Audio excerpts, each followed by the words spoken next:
शिवाय। ओम नमः शिवाय। ओम नमः शिवाय। शिव महापुराण पंचम उमा संहिता 45वां अध्याय। मधु कैटभ वध के लिए कालिका देवी का अवतार लेना। मुनि बोले, हे ब्रह्मवक्ताओं में श्रेष्ठ सूत जी, यह तो हम लोगों ने आपसे शिव जी की भुक्ति मुक्तिदायक व मनोहर कथा सुनी है। अब हम लोग आपसे जगदम्बा भगवती का मनोहर चरित सुनने की इच्छा रखते हैं। सूत जी बोले, महात्मन, आप धन्य हैं जो पराम्बा पार्वती का चरित्र पूछते हैं। इसी प्रकार का प्रश्न तो पहले महात्मा शूरत ने मेधा जी से पूछा था। तब जैसा मेधा जी ने कहा था वैसा ही मैं आपसे सबसे कहता हूँ, ध्यान देकर सुनो। पूर्व में जब स्वरोचिष मनु थे, तब उनके समय में विरत नाम का राजा बड़ा ही प्रतापशाली था और उसके पश्चात उसका पुत्र शूरत भी वैसा ही पराक्रमी हुआ था। एक समय सबके प्रबल शत्रुओं ने उस राजा की राजधानी पर आक्रमण कर उसे चारों ओर से घेर लिया। आक्रमणकारियों ने उसे युद्ध में परास्त कर दिया। वह मंत्रियों सहित किसी एक ग्राम में जा बसा। देववश उसे उन मंत्रियों ने सारे कोष को अपने हाथ में कर लिया। राजा असहाय हो गया। निदान वह आखेट के बहाने घोड़े पर चढ़कर सघन वन में चला गया। चलते चलते वह एक मुनि के आश्रम पर जा पहुंचा, जो पुष्प वाटिका युक्त बड़ा ही शोभित हो रहा था। राजा ने वहां रहने का निश्चय किया और मुनि से मिले। मुनि ने सुंदर भोजन पान से उनका बड़ा स्वागत किया और वह वहां रहने लगे। कुछ दिन पश्चात वहां एक वैश्य आ गया। राजा उस वैश्य से पूछने लगे कि तुम कौन हो और कहाँ से आए हो। तब राजा के ऐसे मनोहर वचनों को सुनकर समाधि नामक वैश्य ने राजा से इस प्रकार विनम्र वाणी में कहा, हे राजन, मेरा नाम समाधि है और मैं वैश्य हूँ। मेरा जन्म एक धनी कुल में हुआ, परंतु धन के लोभ से मुझे स्त्री, पुत्र और पुत्रौधी से विरक्ति लेनी पड़ी। आज ये दशा है कि उनकी और मित्रों की सम्यक कुशल भी नहीं जान पाता हूँ। राजा ने कहा, जब उन मूर्खों ने तुम्हारा आदर नहीं किया और तुम्हें निकाल तक दिया, तब तुम उनका मुंह क्यों नहीं छोड़ देते। वैश्य ने कहा, आपका यह कथन सर्वथा ही सार गर्भित है, तथापि मेरा मन उनके मुंह में पड़ा ही है। हे मुनीश्वर, तब इस प्रकार मुंह की बातों में पड़े हुए वे दोनों मेघा मुनि के पास पहुँचे।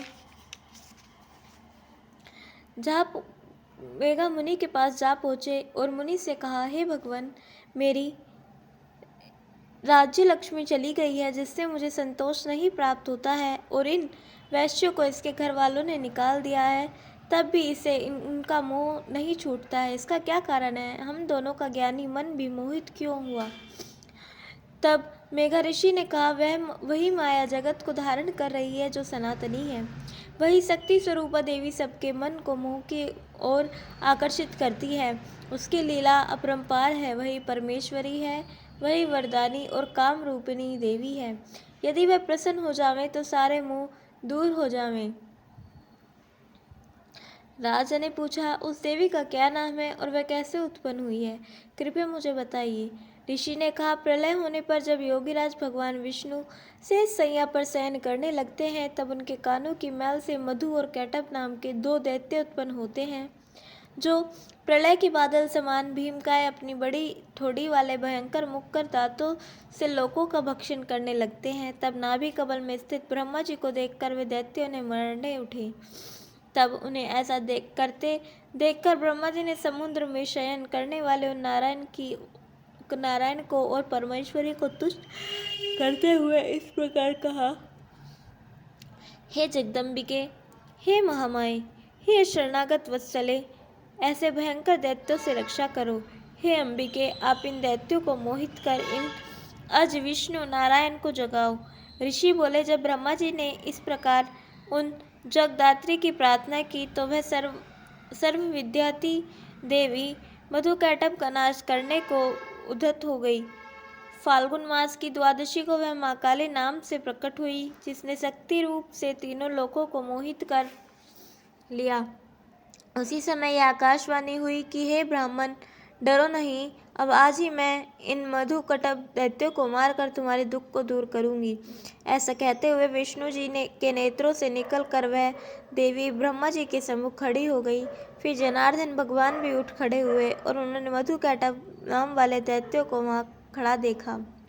फिर तो वे अमित तेजधारी विष्णु उनसे युद्ध करने लगे। 5000 वर्ष तक उन्होंने उससे बहुयुद्ध किया। पश्चात जब वे मोहित हुए तब वे विष्णु जी से वर मांगने को कहने लगे। नारायण ने यह वर मांगा कि तुम दोनों मुझसे प्रसन्न हो तो यही वर दो कि जिससे मैं तुम्हें मारने में समर्थ हूँ। इस पर उन दोनों ने कहा, हमको वहाँ पृथ्वी पर मारो जहाँ पानी न मिले। फिर तो ऐसा ही हो। यह कहते हुए भगवान ने उन दोनों को अपनी जंघा पर बैठाकर उनका शीश काट लिया।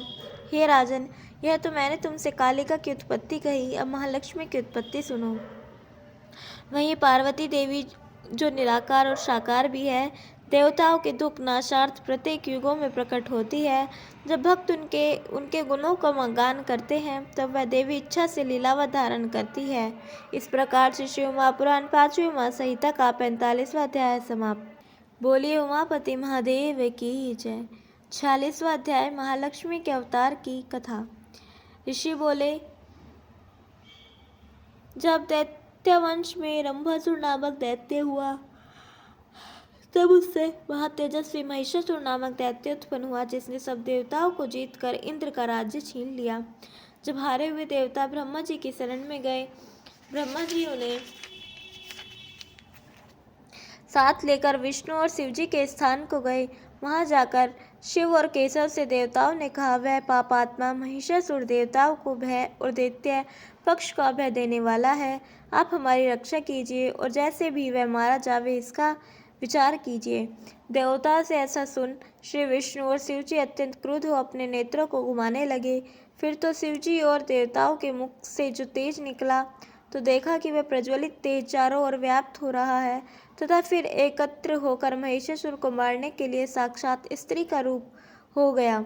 शिव के तेज से उनका मुख, यम के तेज से बाल, विष्णु के तेज से देवी की भुजाएं हुई, चंद्रमा के तेज से दोनों स्तन, इंद्र के तेज से मध्य और अरुण के तेज से दोनों जंघाएं हुई, पृथ्वी के तेज से नितंब तथा ब्रह्मा के तेज से दोनों चरण, सूर्य के तेज से चरणों की उंगली और इंद्र के तेज से हाथों की उंगली, कुबेर के तेज से नासिका, प्रजापति के तेज से दांत, अग्नि के तेज से तीनों नेत्र, संध्या के तेज से दोनों भौं और पवन के तेज से दोनों कान उन देवी के हुए। इस प्रकार देवताओं के तेज से उन पद्माल्य परमेश्वरी का आविर्भाव हुआ, जिन्हें देखकर सब देवताओं को बड़ा हर्ष हुआ और उन सब ने उन्हें अपने भिन्न भिन्न आयुध और वस्त्र आभूषण प्रदान किए।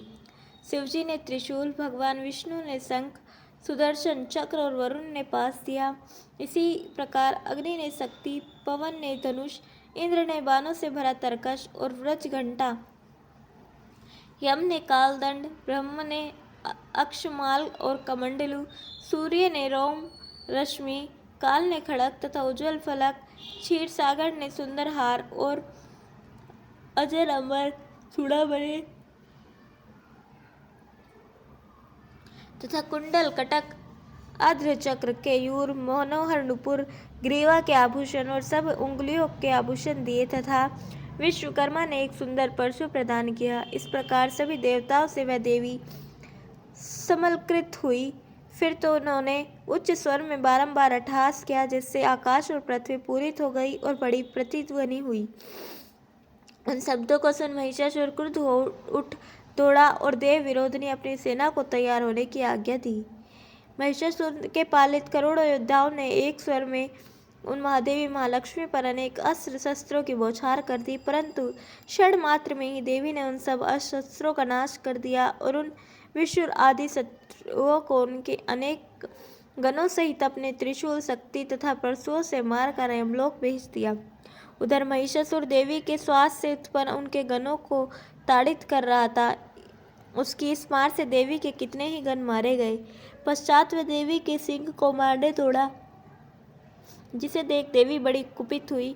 उन ईश्वरी ने पास उठाकर जो उसके ऊपर फेंक कर बांध लेना चाहा, त्यों ही उसने अपना महिषासुर का वह रूप त्याग छल से सिंह का रूप धर लिया और जब देवी ने उसका सिर काटना चाहा तो वह हाथ में खड़क ले खड़ा हो गया तथा पुनः हाथी का रूप धारण कर सूंड से सिंह को ताड़न करने लगा। उस पर देवी ने माँ खड़क से उसकी सूंड काट ली, जिस पर उस राक्षस ने फिर अपना रूप बदल दिया।